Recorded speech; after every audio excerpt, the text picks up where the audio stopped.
I didn't know the match was going to start on top of the cage. I had no idea. And I knew that during the day, when I was out there working my notes, that some workers were out there doing some stuff, but I just felt it was just probably reinforce you because of whatever reason. Didn't think about it much. So they start the match on top of the sail, and then they all of a sudden they're maneuvering themselves right above here. Wow. It's one way, friend. And I think they're going to do a real false status type thing here. They're going to be real close. No, not quite. They get gas. But all of a sudden, here is a big ass came there. 330 pounds. Hair and missing teeth. And he was, and the only thing that broke his fall was the ice of the soccer stadium. After that ice again. So, and I was what you heard was exactly how I felt. If I felt like I was in angst, or scared, or shocked, a little bit frustrated at times, I think. Because I run my step back a few times. Well, shake my head, God, now where were you? How much coffee did you drink that day? So it was a good moment, but everything you heard was real because I didn't have time to recondition myself. There's a young man here today who does some wrestling announcing as a play-by-play. You're better off not knowing what the finishes are. And if the producer of the match or the talent of the match believe there's something integral in the storytelling component that you might miss inadvertently, then get that info. Have everything, and we're going to do this, we're going to do that, and he's going to sell, and I'm going to get up, and he's going to breathe, and I'm going to call, and I'm going to say, hey, brother, he's going to show me his bar tattoo, his tan, just the work. So, let's try to think. There's one way. I'll figure it out. So obviously, the action videos kind of take out the bulk of the conversation so far with Steve Austin, The Rock, Mick Foley, and all that kind of stuff. And then in 2001, WCW goes under. There's the invasion. There's all that kind of stuff that goes on. You're still head of talent relations, and you have the task of bringing in Hulk Hogan, Scott Hall, and Kevin Nash, who all were, rightly or wrongly attributed with maybe some of the downfall of WCW and with his talent size or whatever. How do you handle that? Because you've got your crew that you've went through the trenches with and won in war and all that kind of stuff, and now you're having to try and bring these other guys in and try and make everything work. Well, it's interesting. The invasion angle was not successful as it could have been.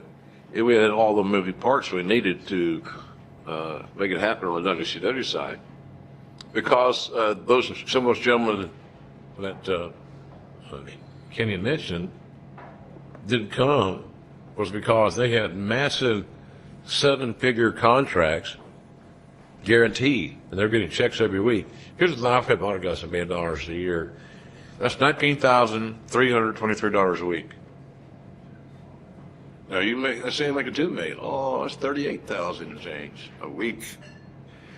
So you want to go out on the road and be around the boys and their sweaty ass gear and their farts and then bitching and moaning and being insecure and back on an airplane, or stay home with your family for once in your life and enjoy the fruits of your labor and enjoy the money.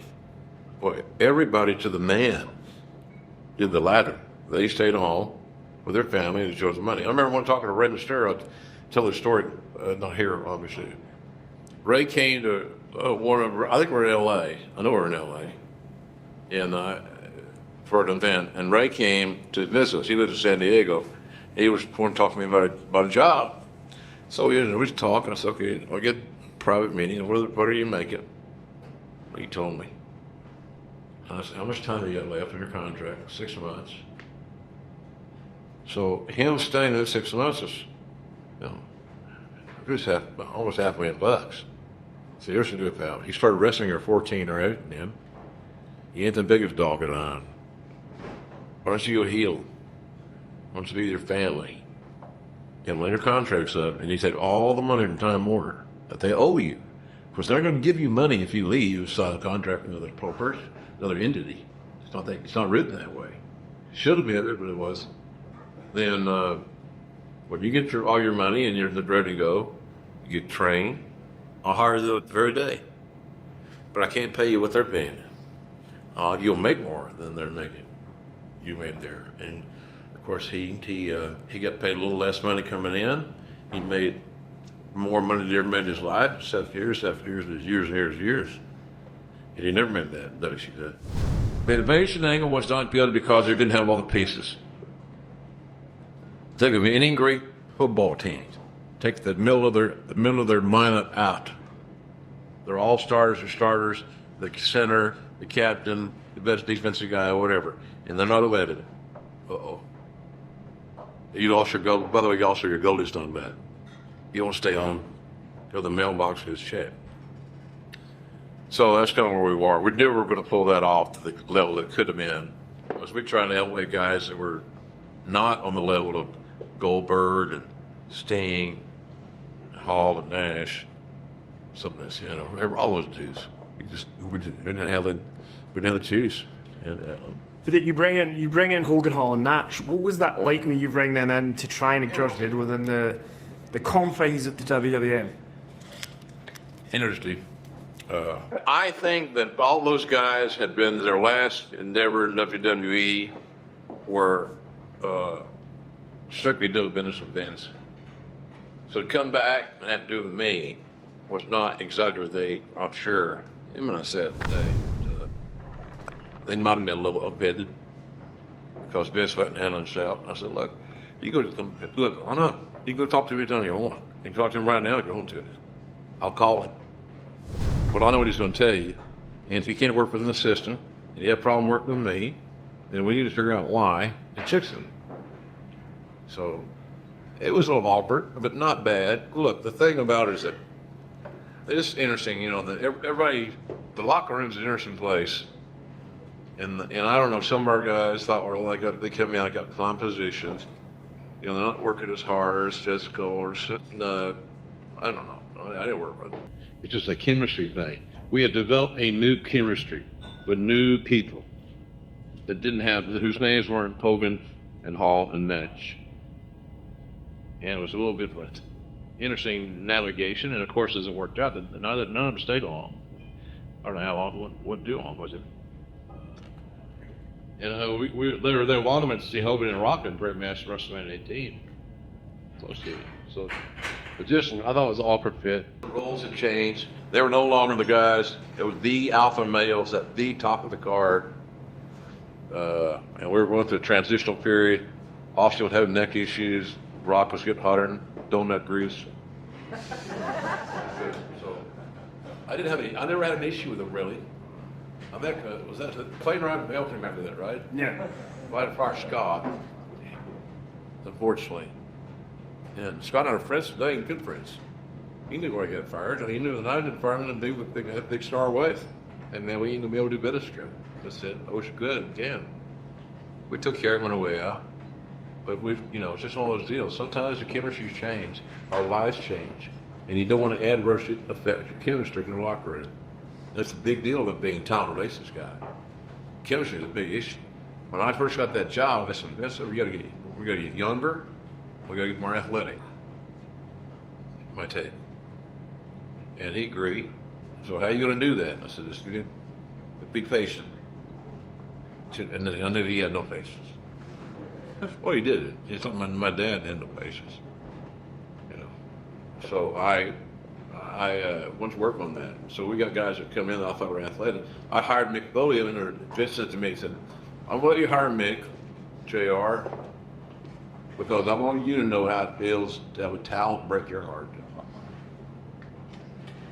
So, okay. Because you think about it, Vince was the guy that pulled the trigger on all the other talents all those years. And some of them worked great, some of them are big disappointments.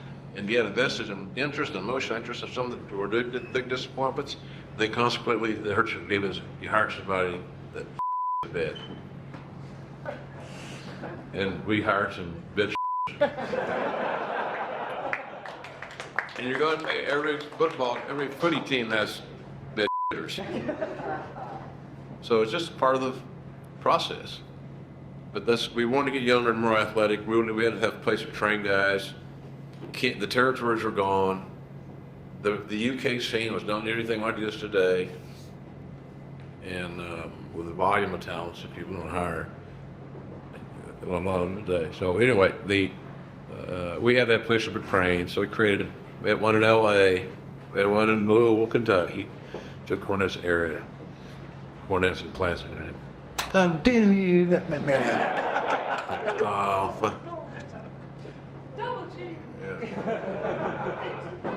He also has an issue with ice as well. So we started here. Everybody's got a corny. Then Louisville, Cincinnati, and Memphis. Rock went to Memphis as Flex Cabana.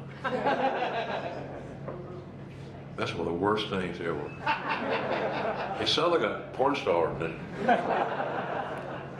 And a lot of wrestling names are that way. So if you're going to be an interested thing you want to do is make sure you give yourself a half-assed realistic name so that the first thing I do when I say your name is to roll my eyes. You need a non-eye rolling name.